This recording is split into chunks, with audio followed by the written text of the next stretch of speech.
Good day, St. Lucia, and welcome to another SLP Town Hall Tuesday. I'm your host, Mondi Lewis.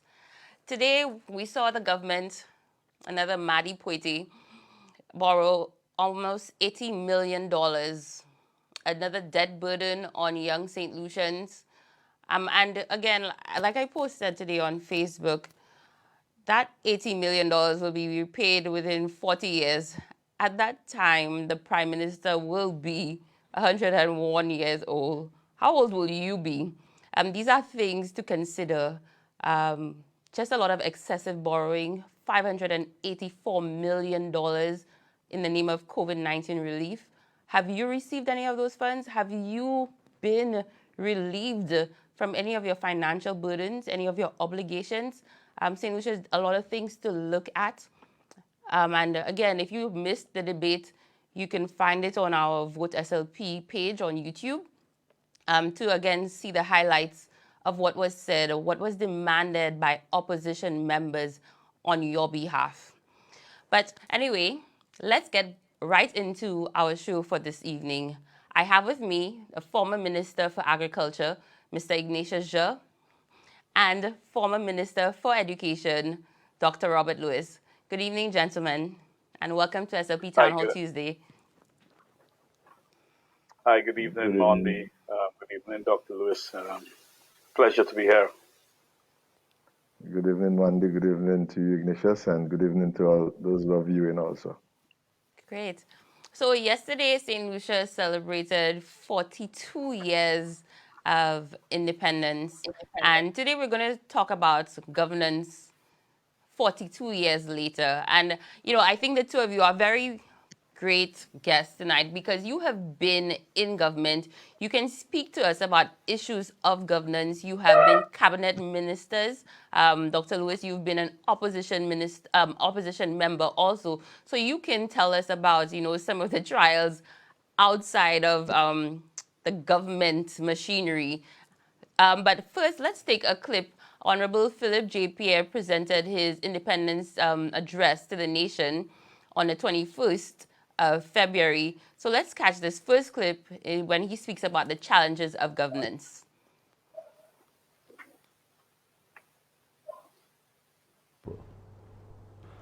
I call on all St. Lucians to reflect on the current system of governance and how we can improve on it. Far too many structures and conventions that are required to support the key institutions of our democracy have been compromised, abused, and in some cases are just absent, even when our constitution and laws call for their presence. We must correct these deficiencies if we are to build an independent country where the people can trust their leaders and have an expectation that they, the people, will be treated fairly and justly. Our members of parliament must do more to earn the respect and trust of the people by being more accountable, transparent, and caring. It is only then that mutual trust and respect can be developed between the representatives and the people. In the same spirit of fostering respect and trust, elected opposition members of parliament should not be sidelined and denied access to state resources in meeting their responsibility to the people who elected them. We cannot build a truly independent nation by trampling on the democratic rights of the people who expect fair and proper representation. Okay, gentlemen, this has been a literal cry of the opposition members. We've heard them countless times saying how they have been denied, how persons who were not duly elected by the people of St. Lucia are being given state resources to take care of their people.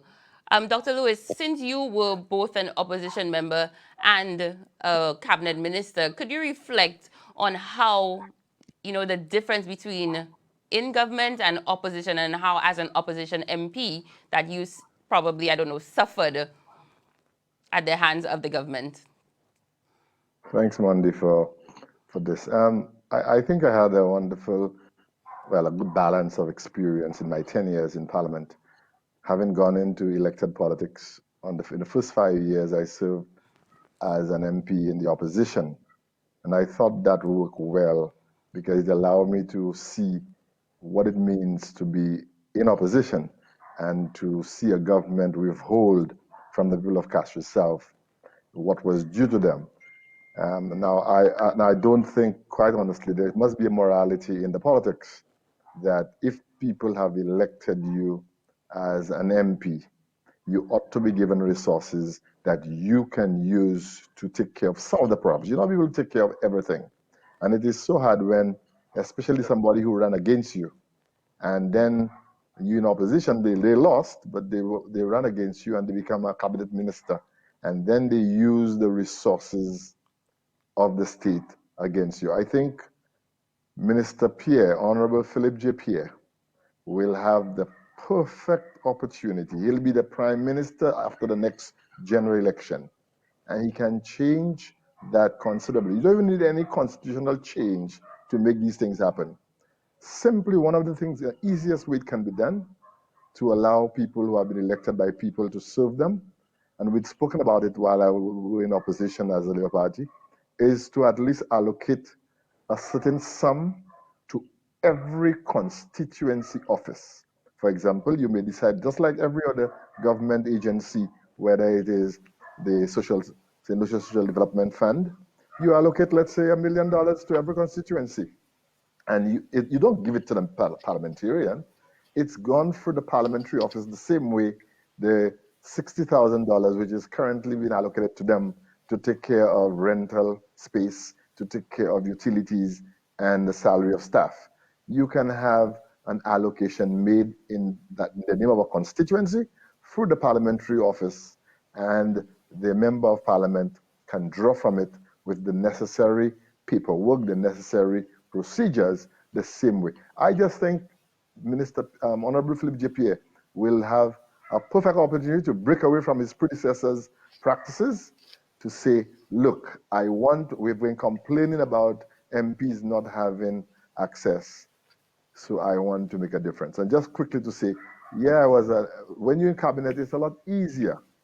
But the point is, it should not be used against any elected MP. Every elected MP should have an allocation. Thank you, Dr. Lewis. Mr. Zhou, you were a cabinet minister, so probably fortunately you didn't have the stresses of, but I do know that even within themselves, ministers, as Dr. Lewis is saying, they don't have an allocation. How were you able to represent the people of Castries North during your tenure? Well, that's one of the biggest challenges. I think being a minister is the easiest part of the job. The harder part of the job is when you are the MP, to be able to find the resources to execute what you promised the people in the constituency. And at that time when we were in government, we didn't even have a constituency development fund. So what we relied on was, even whatever you earned yourself, you sort of redistributed within your constituency. So it really made life difficult for you, and maybe you try to tap into other development agencies or mobilize your constituents and to organize themselves so that they can get into various types of grassroots funding from international donors to undertake projects within the constituencies. But it is, and of course, the Minister for Finance would probably allocate some amounts to deal with some bits of infrastructure in the constituency, but you really didn't have. And I think what the point that Robert is making is that I think the first step has been to have the Constituency Development Fund, which is now, I think, totally funded by the government of Taiwan.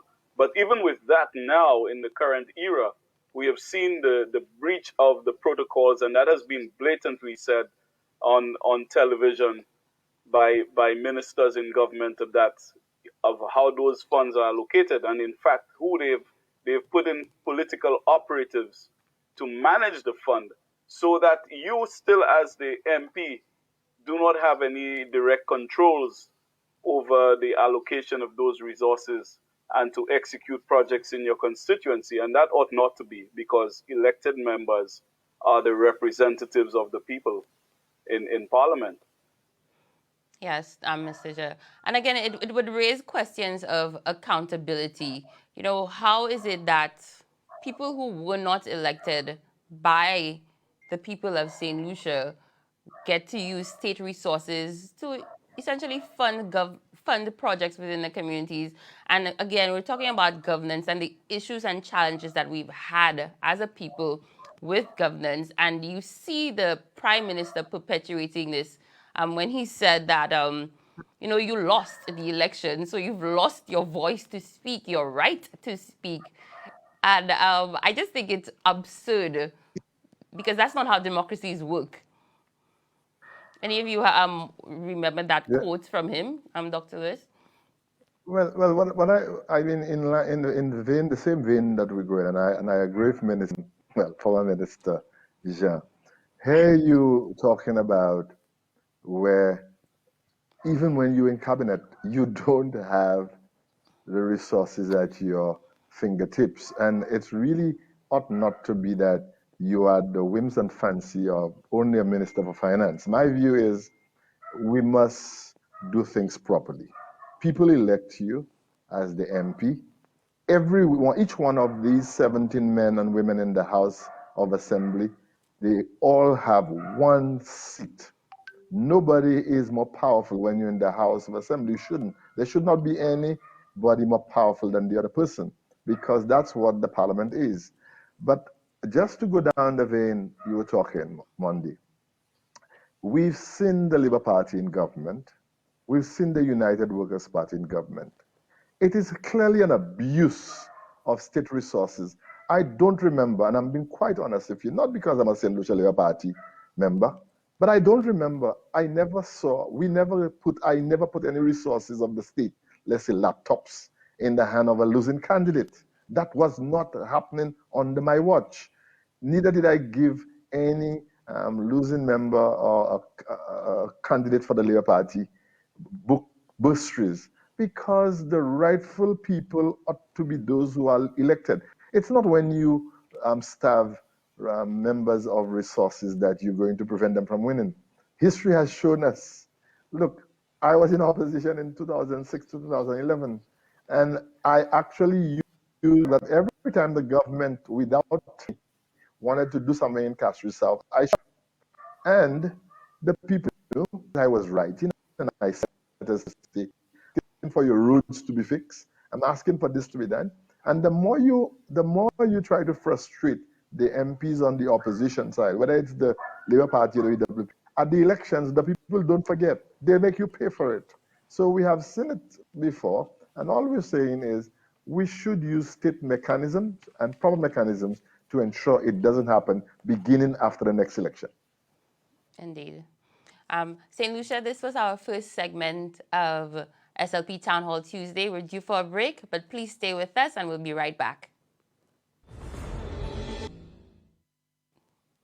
Welcome back to SLP Town Hall Tuesday. Again, I'm your host, Mondi Lewis, and I have with me former Minister for Education, Dr. Robert Lewis, and former Minister for Agriculture, Mr. Ignatius Shaw. So we were giving our thoughts based on the presentation made by Honorable Philip JPA in observance of Independence 42.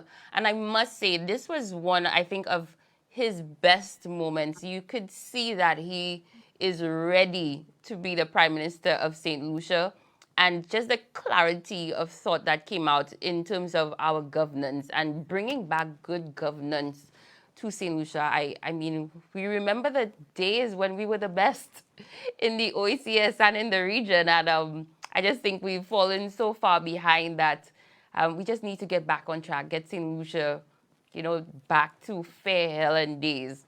But let's take in another clip from the speech so we can discuss our thoughts on it.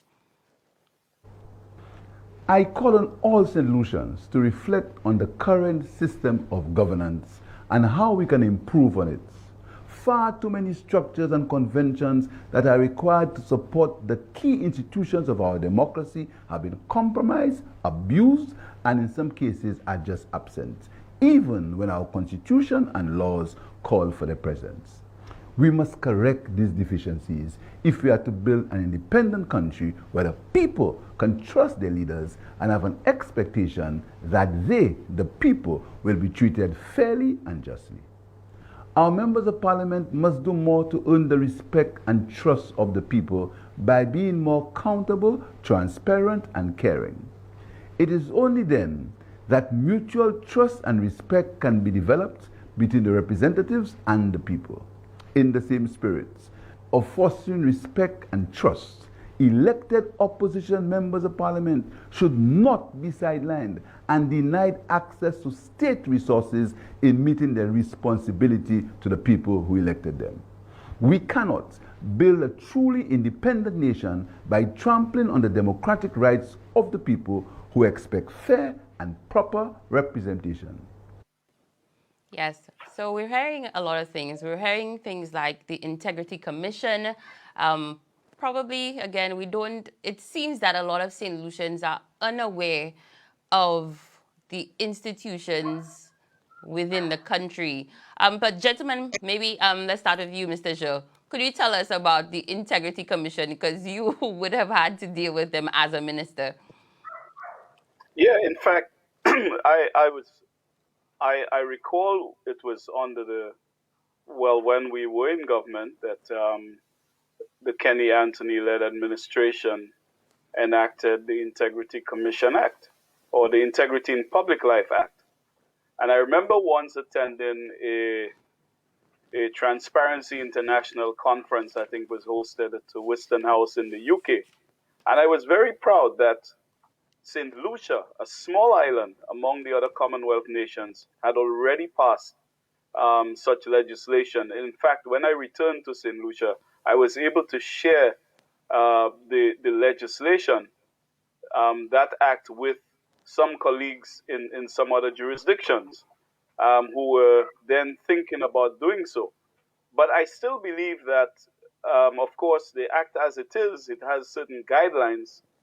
But I think what the political leaders pointed to was to give it some more teeth, because as it is just what the reprimand will be is just to shame people by publishing your name in the Gazette that you have not filed your returns. But I think this is inadequate given some of what the perceptions are, and politics is all perception.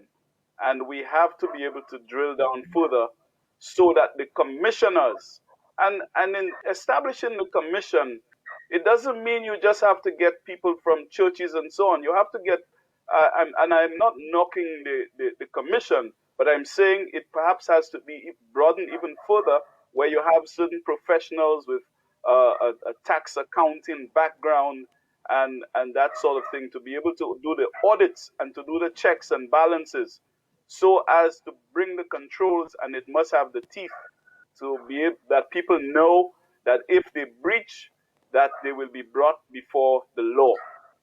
And I think that is where we have to go. But fundamentally, when you have a breakdown of your institutions, then you're going to have an erosion of your democracy, which will lead into autocracy and dictatorship. Yes, indeed. Dr. Lewis, would you like to share any thoughts?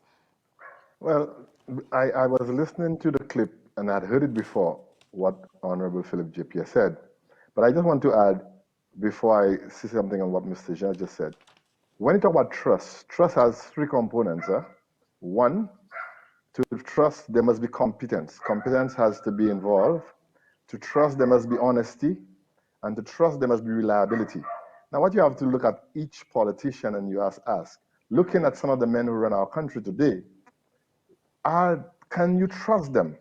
Because first of all, do they have the competence to do what the people have asked them to do? And I know people think I'm going after the Prime Minister, but the Prime Minister lacks competence.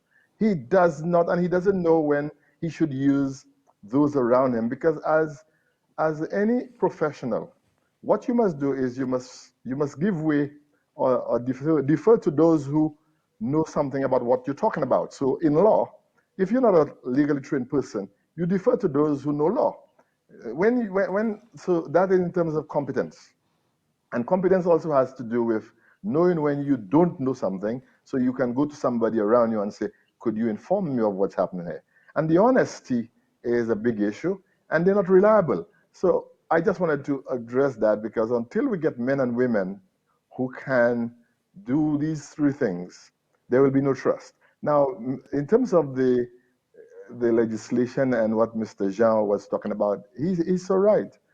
The whole thing, one of the things I give Kenny Anthony a lot of credit for is at the end of each financial year, he would call it during cabinet, he'd say, gentlemen and ladies, please remember that as a minister of the government of St. Lucia, you must do the necessary paperwork as relates to the Integrity Commission. But right now, we have a government that is not accountable to anybody. And that's what the problem is. We have seen a total breakdown of accountability. The government cannot even come to the House of Assembly and tell the people of St. Lucia how they have used monies that they've borrowed. Now, if you cannot do that, you have put yourself in a position where there's no trust. People cannot trust you. People only trust you based on your history. You see, trust is about character. And I'm sorry that this is like a whole lecture. But we make fun of people with the education. The reason why we are educating our young people is we want our country to become a model country. So we are spending lots of money in education. But if we're going to put people at the top of our government who themselves are not educated in the sense that they understand what it means to be a leader, something is definitely wrong. Thank you for that feedback. And you're speaking about, we're talking about institutions, and we can see a lot of offices also within the government that the Prime Minister and this government have just blatantly disregarded. We know of the pending case with the former cabinet secretary.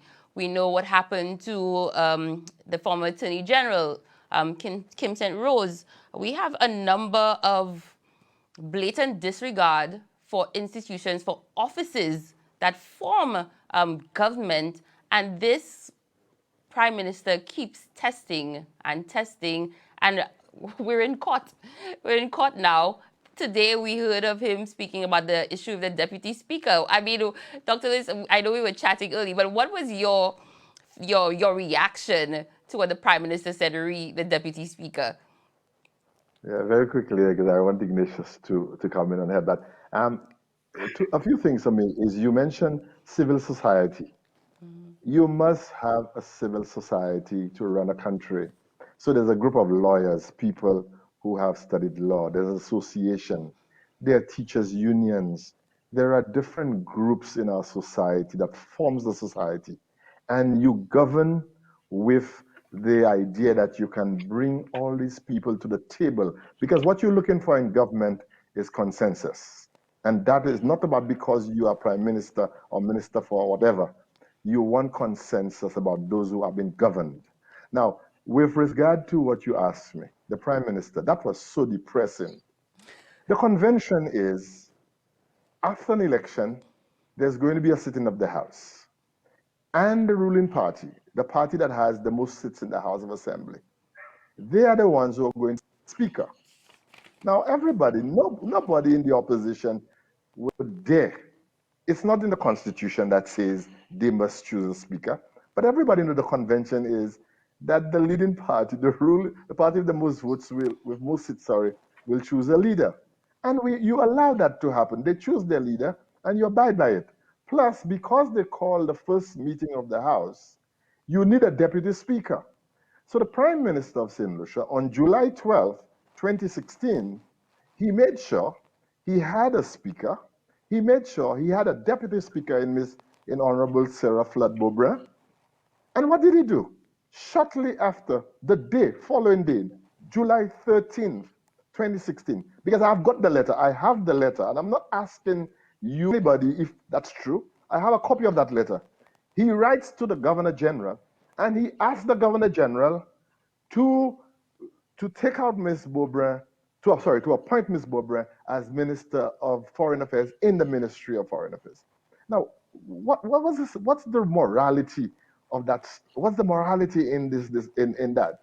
Here's a prime minister who uses the organs of the state, the machinery of state, for his own personal political agenda. This is not what we're doing. The great Sir John, because all of them call him the father of the nation. Sir John made a fundamental error in 2007. Everybody was appointed minister. When Claudius went on radio and Claudius made note of that point, Sir John asked Marcus Nicholas, my classmate, to step down because Sir John knew there was a problem. You cannot, the convention is the party of the states would have the deputy speaker. So the prime minister cannot have his cake and eat it. He must decide, because for him to make a statement today that the opposition is crying and they are the ones who are not ministers and therefore they should be able to appoint. I must tell you, this is the worst prime minister. We keep using the word worst, but we really mean it. This is a prime minister who has who doesn't compromise. He doesn't sit down. He has no civility. He doesn't bring people into his confidence. So technically, you are not a professional once you cannot bring other people on board for minor discrepancies. Okay, thank you for that. I know, any thoughts on that, Mr. Jur? Well, the thing is, I'm totally in agreement with Robert.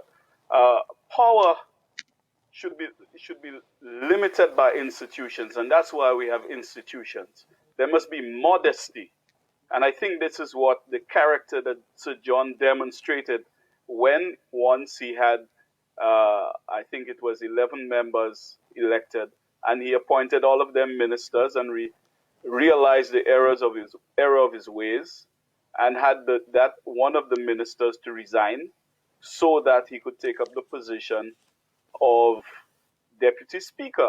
And these are conventions. There are some things, while he with the prime minister and his colleagues will argue that they have not done anything illegal, but it is immoral. It is not keeping with the convention of parliamentary governance. The other point is that there has to be, you have to follow, and rule of law, all of that is part of following the rule of law and by following certain conventions. But when you depart from all of these, and you could see it goes on, and then he comes back to the parliament today to say that he is trying to observe good governance and following best practice. This is not best practice. I mean, when you're not going to account, you feel that you have won an election and everybody else must keep quiet because they have lost their right to speak. This is preposterous. And it is not the sort of language that should come from a prime minister. And particularly in our part of the world, our Caribbean has demonstrated that we stand up when it matters and we stand for democracy, and we have had very smooth transitions of power, but we must continue to maintain our integrity in public life. And integrity in public life is not just by filing papers to the Integrity Commission. There are bigger issues that deal with integrity, and that may be a thesis to go into this evening. But a lot of what we're speaking points to that, and the question of accountability for the common good of the community. This is why you are elected. And if we are practicing these bad habits in government, what do you think will emanate in the society at large? What are we seeing on our streets? And you think rule of law is by the police going out with guns to deal with violence and so on? Leaders must lead, and we must add value to people. And adding value to people is by taking the proper courses of actions and showing that you have respect for the other elected members of parliament, showing that you have respect for the institutions of the state. This is how you're going to bring order into the society. Wendy, can I just add one thing here quickly? Think about it. Here's a government that's not accountable. And I think Ignatius is dead on. Here's a government not accountable. You had a senator who was stopped at the airport for whatever infractions, whatever had to do with money carrying. And the government assured us it was going to give us a report.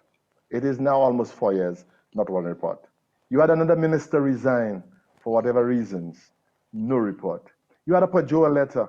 They told us they're going to look into it, no report. We It had a is just a recurring.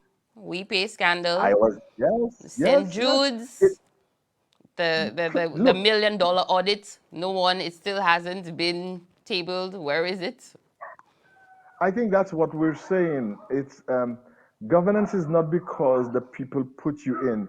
You have a responsibility to be accountable, and the Parliament of St. Lucia is where every government must come and account to the people of St. Lucia, checked by the opposition. Because if the opposition didn't have a voice, there would be no need to have parliamentary debates, because the cabinet could just sit in its cabinet and decide what it wants to do.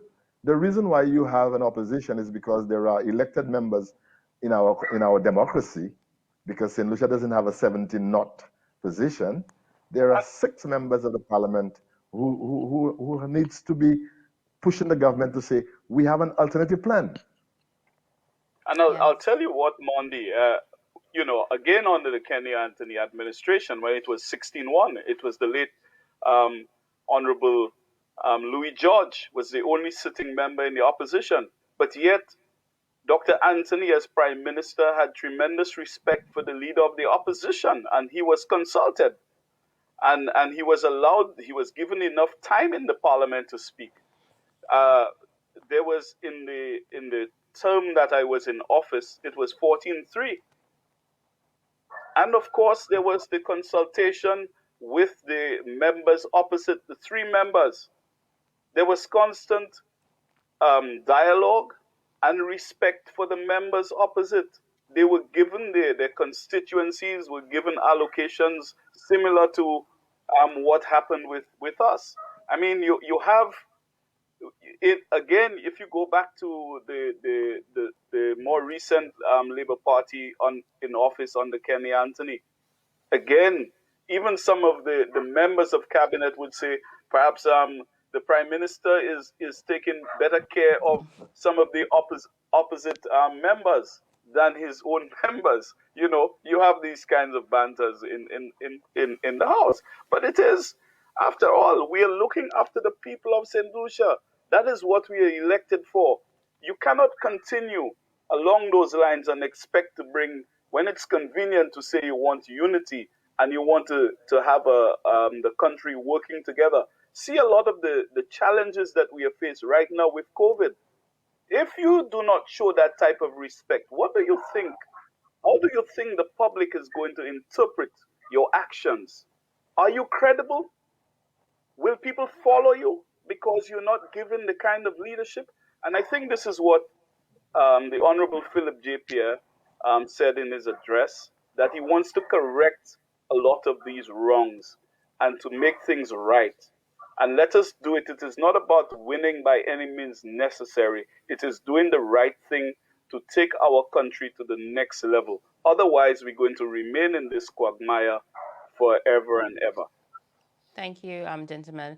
Well, and that's the thing. The Constitution assumes that honorable men will follow the spirit and the letter of the law. But I guess when we have rogue governments like the one that we have right now, really there needs to be checks and balances with repercussions for members of parliament. St. Lucia, again, we have to take another break for SLP Town Hall Tuesday. Please come back. Welcome back to SLP Town Hall Tuesday. I'm your host, Mondi Lewis, and again, my guest, former Minister for Education, Dr. Robert Lewis, and former Minister for Agriculture, Mr. Ignatius. Welcome back again, gentlemen. So again, we're having very, intense. I see people saying, thank you for the lecture. So people feel like they're getting an education tonight, which is very good. Gentlemen, we'll take another clip from the national address from Honorable Philip J. Pierre. And again, very instructive, insightful, and you can see the ideas and how we are going to really get St. Lucia back to being that premier Caribbean island. So let's take in that clip. For our independence to be meaningful, we must have a robust judicial system where access to justice is time sensitive and the poor and vulnerable have the confidence that they will be treated justly and fairly. Our justice system must also reflect an understanding of the culture of our people. And in this regard, serious consideration should be given to adopting the Caribbean Court of Justice as our final appellate court and a replacement for the English-based Privy Council. In improving our democratic institutions, a Labour government under my leadership will undertake constitutional reform to reflect the hopes, ideals, and aspirations of our people in a rapidly changing environment which is calling for greater accountability and better use of scarce resources. Thank you for that, Honorable Pierre. And this is, for me, these are two really important topics that he touched on. For me, it is about justice, the judicial system, because as we heard, justice delayed is justice denied. And we have seen the riots at bodily correctional facilities over the last month. So that's one area to talk about. And then there's the second one. You know, you hear a lot of people saying we need constitutional reform, we need constitutional reform. But what in this document, and I have it here, it's very, very thick document in this constitutional reform document that everyone says that we need, and clearly we see a government which is literally testing the Constitution. But first, let's go to the Caribbean Court of Justice. St. Lucia has still not signed on to it. And I recall at some point the Prime Minister made some sort of statement against the CCJ. Sometimes I think that, you know, the whole concept of integration CARICOM is not something that he treasures like most of us. And we saw the treatment of Liat. So, gentlemen, CCJ and strengthening our judicial systems in St. Lucia. Mr. Ja? Okay, the CCJ, I think when the CCJ first came into being, again, it was the Labour Party in government. Unfortunately, we got out of office before we were able to see it realized. Eventually, things happened along the way. But I'm telling you, and I believe in the integration movement. I believe myself as a Caribbean person. I've worked around the region. I still make my contributions. My current employment is within the region. And I work with countries. So when I step into another island, another jurisdiction, I'm still in this Caribbean. And I believe in this space that we have. But I think it is going to be adopting the CCJ as our final appellate court is really going to be the last thing we need to do to completely sever from Britain and that part of our independence that is critical for us to have. The British Privy Council and the British government have said to the rest of the Commonwealth who are not yet who have not had their own courts, to go and form your own courts. We have an excellent model. In fact, the OECS appeal court precedes the formation of the CCJ, and we see how it functions, right? We have seen the example in its original jurisdiction, that's the CCJ, where there were the cases of Ms. Myrie out of Jamaica versus the government of Barbados, challenging a right to the freedom of movement within the Caribbean, within the single market and economy. We have seen the CCJ again in Guyana, where Trinidad Cement Limited had an opportunity to challenge the government of Guyana, a government and took them before the CCJ and won their case because it's on law and it's in the interpretation of the revised Treaty of Chaguaramas. But now we get into the juridical component of the CCJ, where how many people have been languishing in prison and cannot afford, even if the state would wish to support their defense in a matter, to go to the UK. You know how much it costs to go to the UK to pay your attorneys? And it would be several attorneys, and perhaps you have to hire someone. I don't know. I'm not a lawyer. I don't know how but I know people who have had to go there and what it costs them, you know. And who's the average person in St. Lucia will be able to get justice in that way? Today, we have seen cases, including in the recent Guyana elections, where the court was able to move swiftly. There was another case in Barbados where an attorney challenged the government of Barbados for denying him his right to vote as a Caribbean citizen. And the court met on a Sunday and met swiftly and made a decision. Some of the fears that have been perpetuated by people who know better is that of political influence and political interference. The CCJ, the way it was formed, there's a trust that finances the CCJ so that you do not depend directly on government coffers for funding, where government might decide because the case is not going well for them, they're going to cut off the funding and so on. The next thing that happens is the selection of the panel of justices is done by an independent body. Look at what is going on in the United States. We saw recently with former President Trump and who he wanted to be on the Court of Justice in the U.S.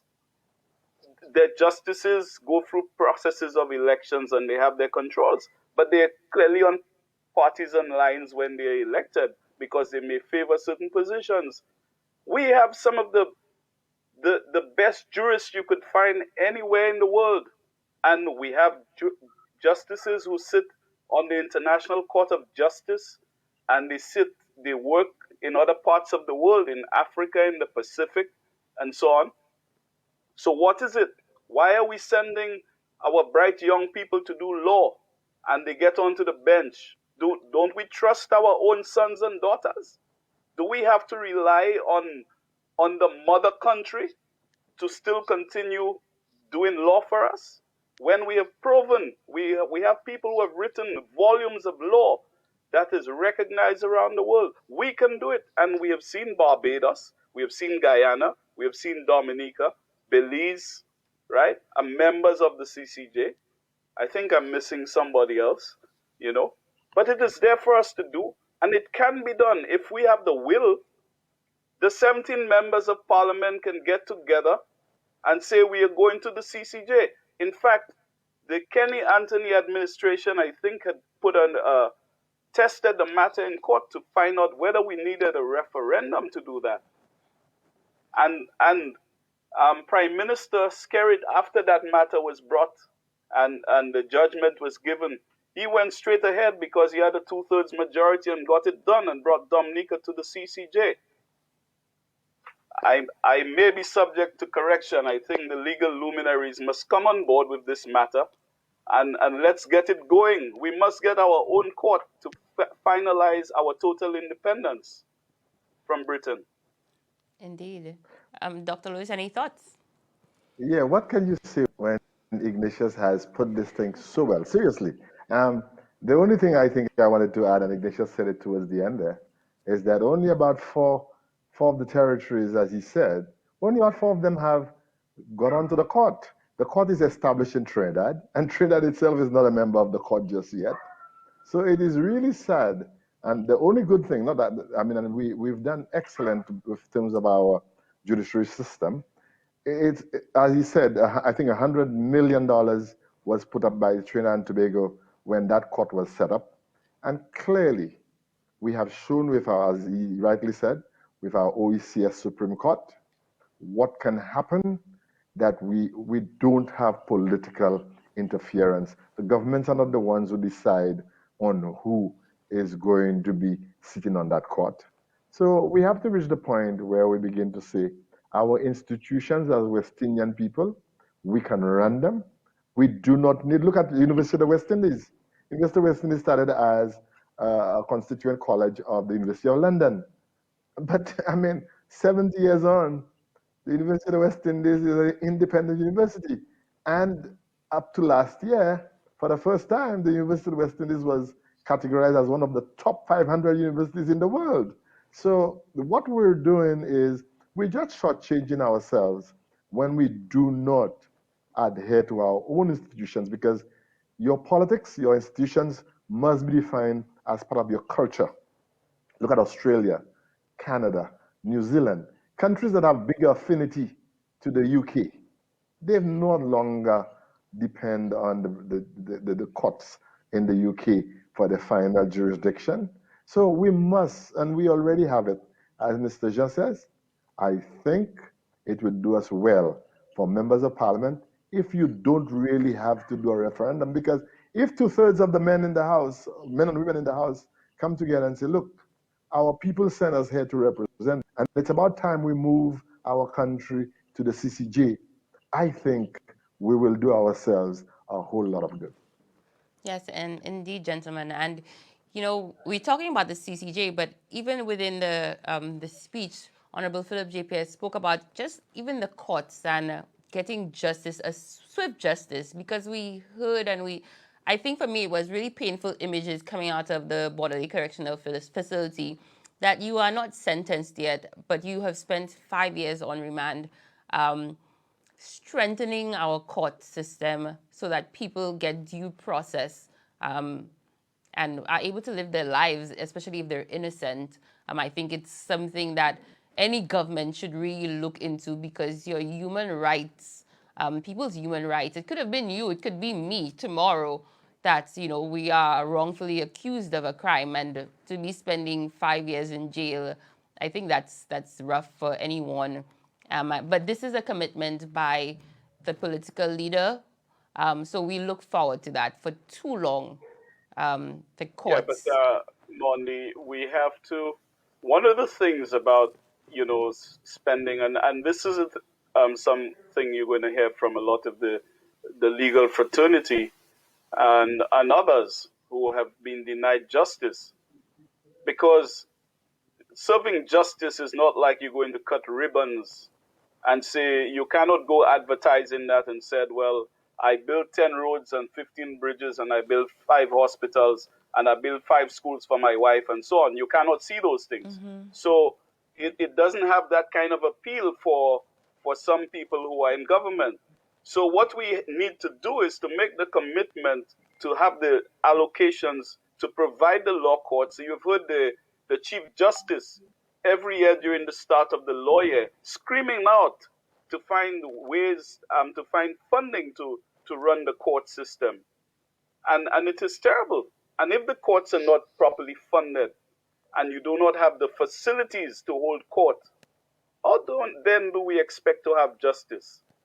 So this is a matter, and I salute the political leader for making a commitment to do that, and we must work towards doing that, so that this is what good governance is about.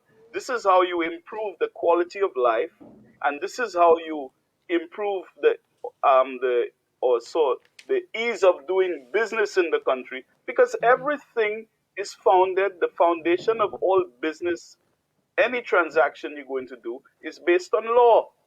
And when you're elected to parliament, you're a lawmaker. But there are people now, the other arm of government has to deal with the law itself, the implementation of the law, and serving justice to the people. And so it must be given the sort of funding. It is not about what is looking good to cut ribbons. It is what changes the lives of people. It is about putting people first. Indeed.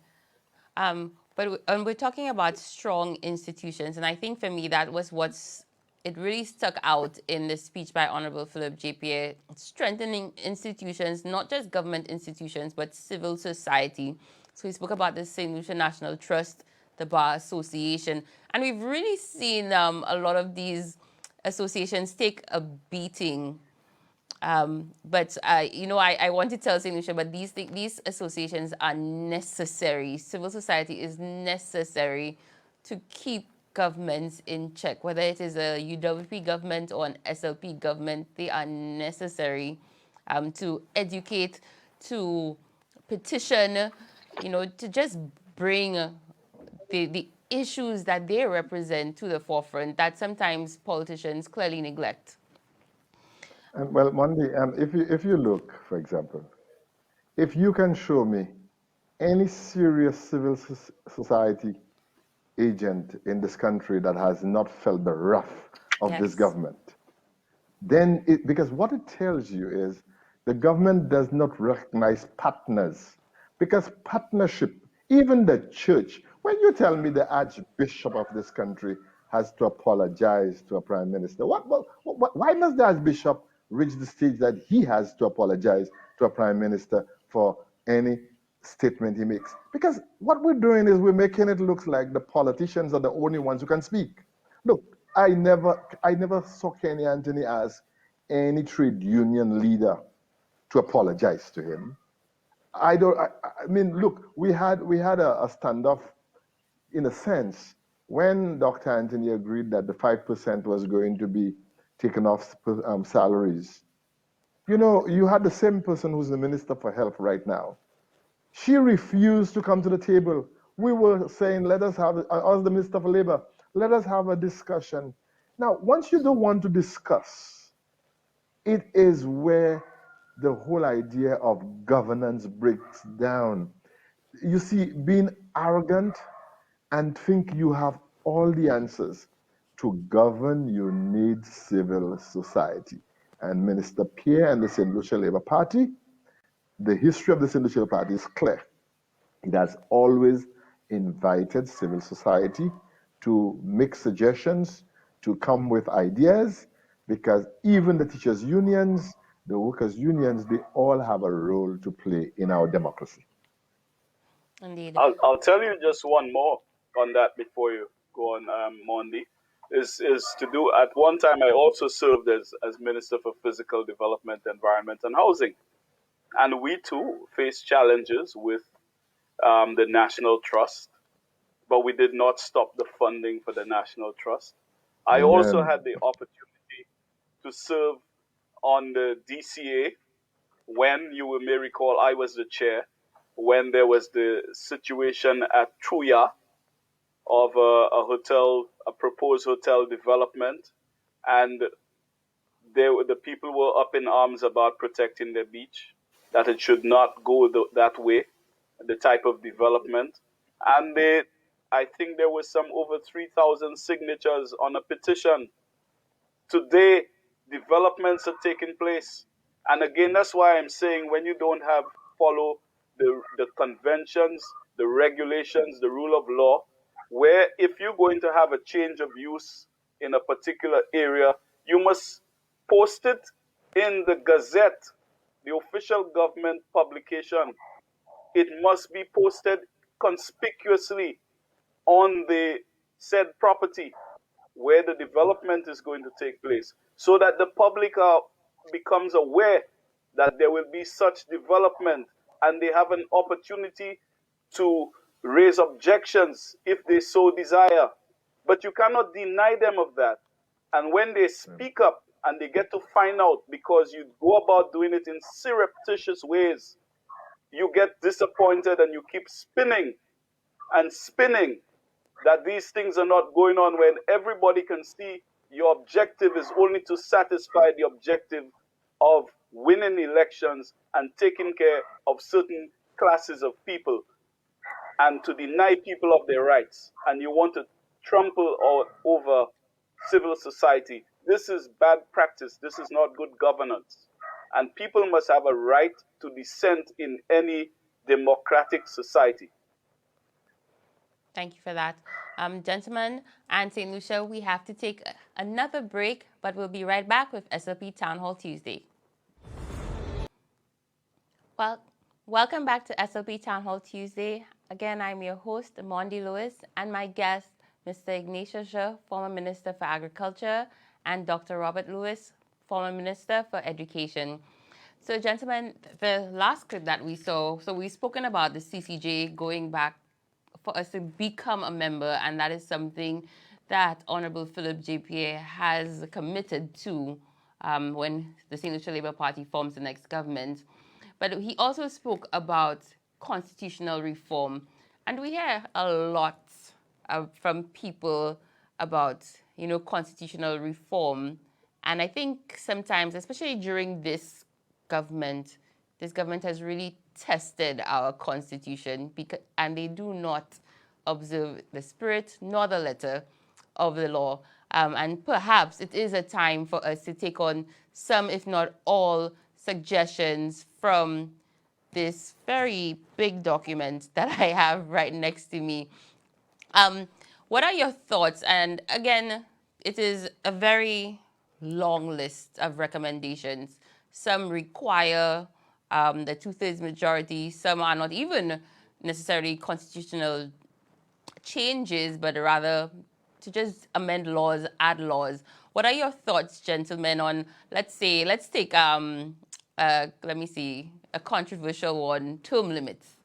And I know these are just your opinions. The political leader has not stated exactly what in constitutional reform that he is going to take. And I also know that there were committees set up, and I'm not sure if Dr. Lewis, you were on any of these committees to go through um, the recommendations in Parliament. No, by the way, since you raised, before we address that, since you raised the issue of committees in Parliament, I spent 10 years in the Parliament of St. Lucia, and I really don't recall any of the committees meeting that I tell you. And this is something that is a weakness in our system. And I'm not talking about any political parties, just a weakness in our system, that the idea of ministerial responsibility seemed to be given more prominence than constitutional responsibility. Actually, if you ask me what part of my time in Parliament I enjoyed, in elected politics I enjoyed most, was when I had to deal with my constituents. See, if you actually could give me all the resources I needed and you didn't make me a minister, I'd be more than happy to serve my constituents. Because to me, ministerial responsibility is just one aspect. It is, yes, that's necessary. There is a very big use for it. You get a lot of experience as a minister, but all of us who endeavor to serve, whether it's in the Senate or in the House of Assembly, it is to work with constituents. Now, in terms of term limits, in that aspect, I am not one who will agree on term limits. It's just we have a small society. In my view, people ought to be in a position to decide how long they want somebody to represent them. That's not, for me, in a small society. In huge societies where the mass, what we call the number, the persons available, we have huge numbers. That might be consideration, but I don't really believe that. That's my personal view. Again, I don't think that I support term limits. What I think must happen is the last Labour government, that is the Labour government of 2001 administration, that is 2001, 2006. I mean, I think they put in place the whole idea of a constitutional reform team under former Justice Suzy Dovey. And I think we have all the information we need.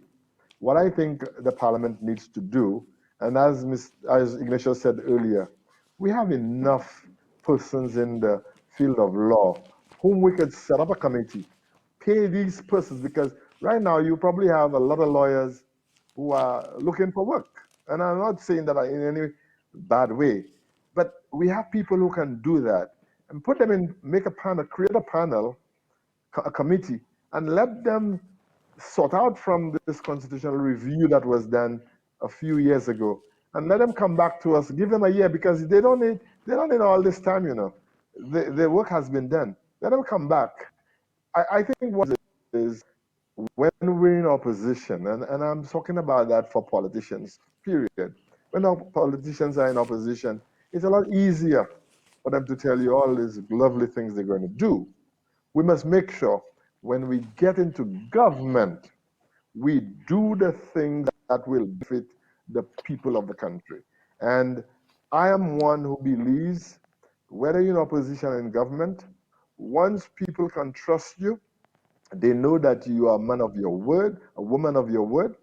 I think the Labour Party under Philip J. Pierre, knowing Philip J. Pierre, the person I know he is, I believe Philip is going to, he has the experience of being probably the longest serving parliamentarian in that house. He's been there, he was in the Senate here, and he's been there for, I'm sure, 30 years or so. He really, I think Philip understands the St. Lucian psyche, and Philip is really going to come with a new model of governance. And I think the St. Lucia Labour Party has shown you at every time it's in government that governance is more important than power. It's true. Mr. Jha, any thoughts on constitutional reform, which is something that the political leader has mentioned in his address for independence? Yes, I'll agree with Robert. And to quote Dr. Vaughan Lewis, the eminent Sir Dr. Vaughan Lewis, that the substance of governance is on It's on this this side. side. Yes, it is. And I believe sincerely that the Honorable Philip J. Pierre, when once elected as the leader of the Labour Party and becomes Prime Minister of St. Lucia, he is going to keep his word and proceed with working on constitutional reform. But my views on constitutional reform, really, I believe that I think we have a constitution. People always clamor for the change of the constitution, but I like to be pragmatic and realistic. And seeing the way how it has been approached by other jurisdictions who have attempted referenda on several occasions. I think in Antigua it failed. In St. Vincent and the Grenadines, I think it failed twice. Was it in Grenada? It failed twice. I think the whole approach would have to be different. My view is that, and one time I wrote a short piece saying that there was an opportunity when I think it was then the former Attorney General who was given that responsibility to look after constitutional reform after the change of the administration. And there was a panel discussion with the Honorable Philip J. Pierre and the Honorable Prime Minister, and they were discussing constitutional reform. And I thought it was a wonderful opportunity to show magnanimity between the two political parties and the two political leaders to say, look, we're going to take maybe 5 points in that in the recommendations, that we have to dispense of the Queen as head of state, and whether we're going to have a president, whether it A be republic. a commonwealth as you have in Dominica, or a republic as in Trinidad, maybe a non-executive president. So that's one of the items on the agenda for the amendment.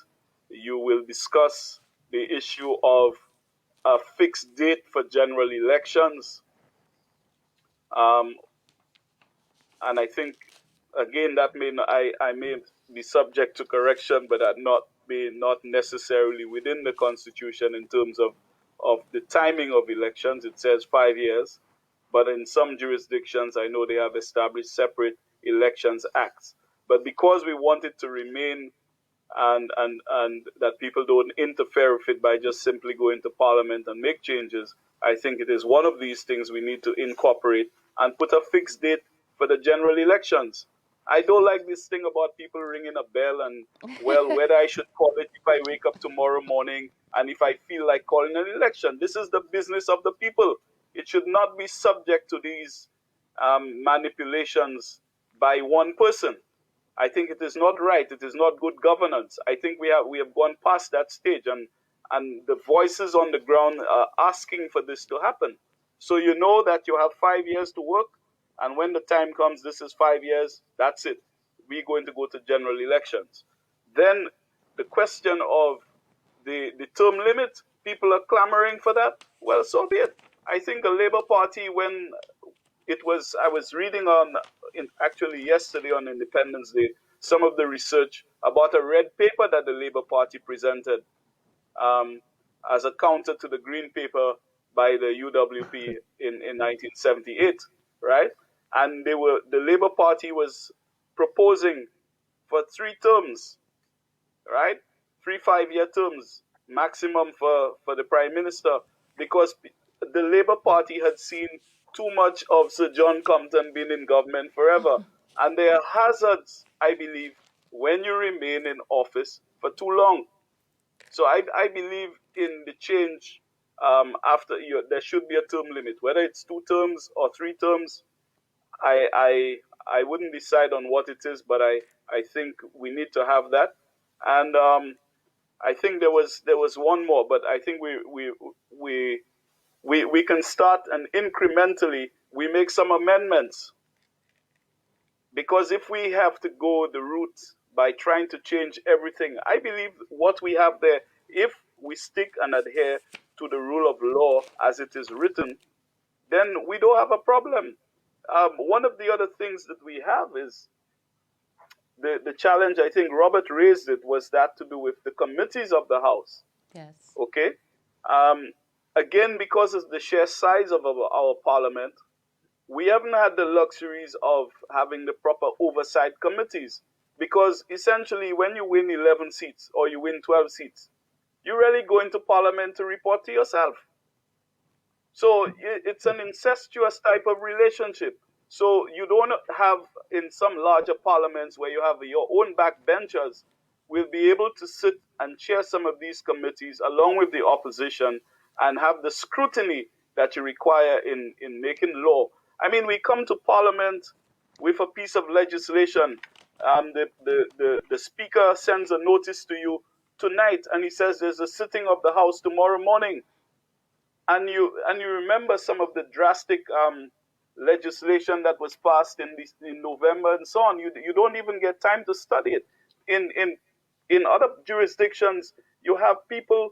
You would go on the website and you will see what is the legislative agenda, so people can discuss it. The Bar Association, the public can scrutinize the bill, or as it comes as a white paper first or a green paper. I don't remember the order, but you have that type of opportunity to scrutinize it and to give feedback before it finally goes to Parliament for first reading and second reading and so on.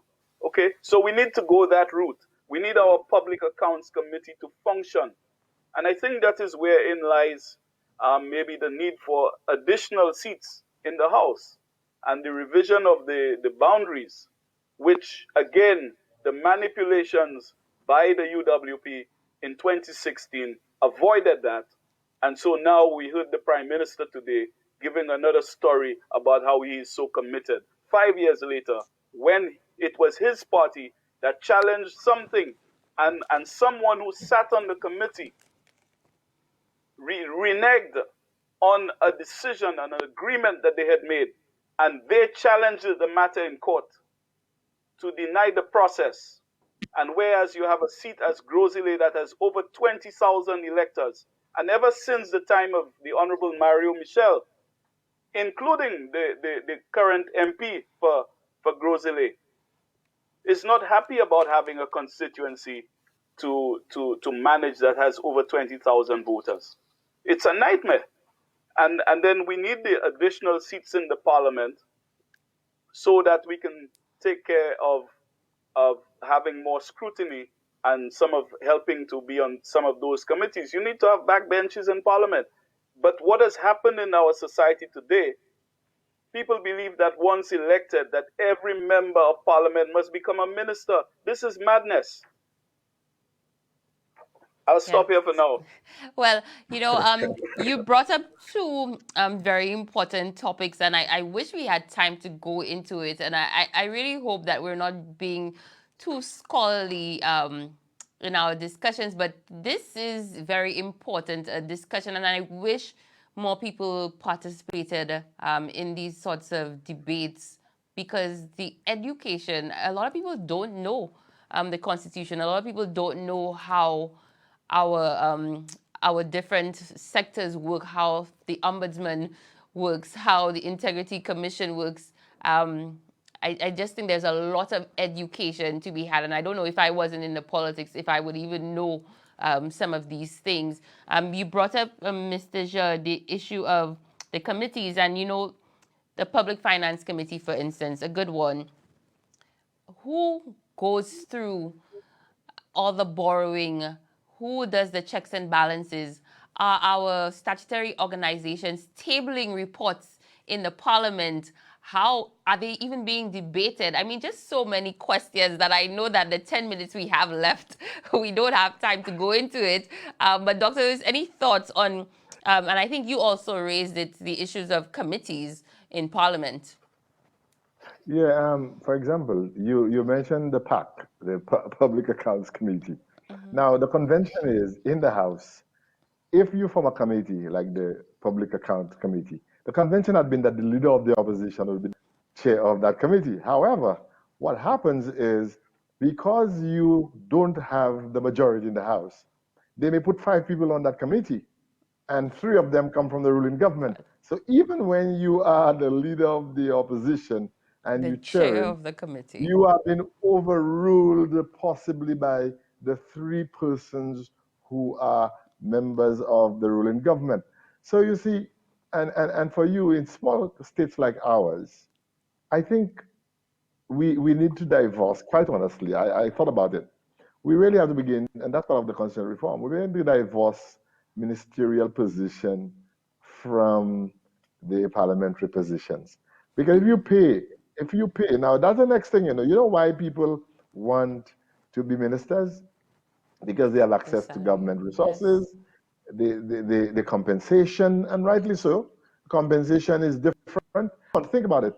I went from teaching, which had more money, technically, even teaching doesn't pay, but I went from teaching to a salary that was about half of what I was getting as a teacher at the grade where I was before. So when you pay, for example, up to 2016, you pay a parliamentarian $3,402 because he is No not a way. minister. No, right now you think what you think it is. It is $5,000 you pay in an MP who is not a minister. How you expect him? He has to go and fend for himself elsewhere.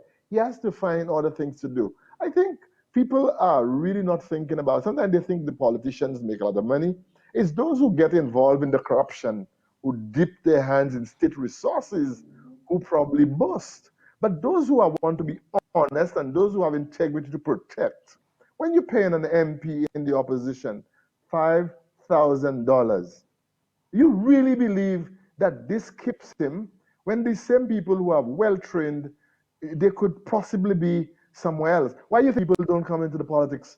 Oh, because they really want to sacrifice for the country? Those who go into politics, I take my hat off to them. I can tell you that. I take my hat off to them because they sacrifice a lot of things they wanted to give their children and to do for themselves because the state doesn't pay. And once people hear the MPs are going to get an increase, they think it's anything. Quite honestly, until 2016, a minister of government was getting 7,000. That's what I was getting, $7,700. You really think that there are not young people who are less qualified and they're working elsewhere who get a better salary? And the point I'm making, I'm not complaining about the money, but what we're saying is if you want people to devote themselves to this sort of democratic rights and ways, the rituals, we need to compensate people for what they do. So the House will have its committees, and instead of these people being being ministers and they have too much to do in the ministry and they tell you they can't make a meeting, you have MPs who are properly compensated, taking care of the business of the parliament. Thank you, Dr. But Lewis. In but it closing, Mr. cannot Jha, be. go ahead. Yes, it cannot be that you have too much to do as a minister because you're an elected That's true. MP. That's your first duty. Yes. And we have seen that if you go to the parliaments in Jamaica, the Cayman Islands, and you could find the records there on social media where the committees meet and they interrogate the public servants, and these are live, so that the Yeah. public knows what is going on. The other thing that has to be financed, and why perhaps the Public Accounts Committee has not worked properly, is that the audit department is not properly resourced, is grossly under resourced. So when you're going to get a report that is for 20, you're going to have an audit report table in Parliament in for 2015 in 2020. It does not make any sense then, you know. Yes. So you coming back like it's happening, like happened today. You return to the house to borrow more money, but you cannot account For any. for what you spent from the last budget. You cannot come back to Parliament with a new budget when you are not yet able to report on the previous year's spending. So these are the kinds of control mechanisms that we must put in place for the public to know what is happening with our money. It is not the Prime Minister's money or the MPs or the ministers in government. It is not their money. It is our taxpayers' money. The people on the streets, the man and woman on the streets who are working hard to keep the country running, that is our money. And we need to know every cent, how it is spent. That is what accountability is about. Thank you, Mr. Jha, and thank you, Dr. Lewis. Thank you both for joining us on another SLP Town Hall Tuesday. St. Lucia, we are out of time and a very lively discussion. Clearly, so much to talk about. But that's it for tonight. Be safe, follow the COVID-19 protocols. Prayers up again for our candidate from Miku North, Mr. Jeremiah Norbert. And prayers to all families going through these stressful times. Again, be safe. I'm your host, Mondi Lewis, and that's it for SLP Town Hall Tuesday. Thank you.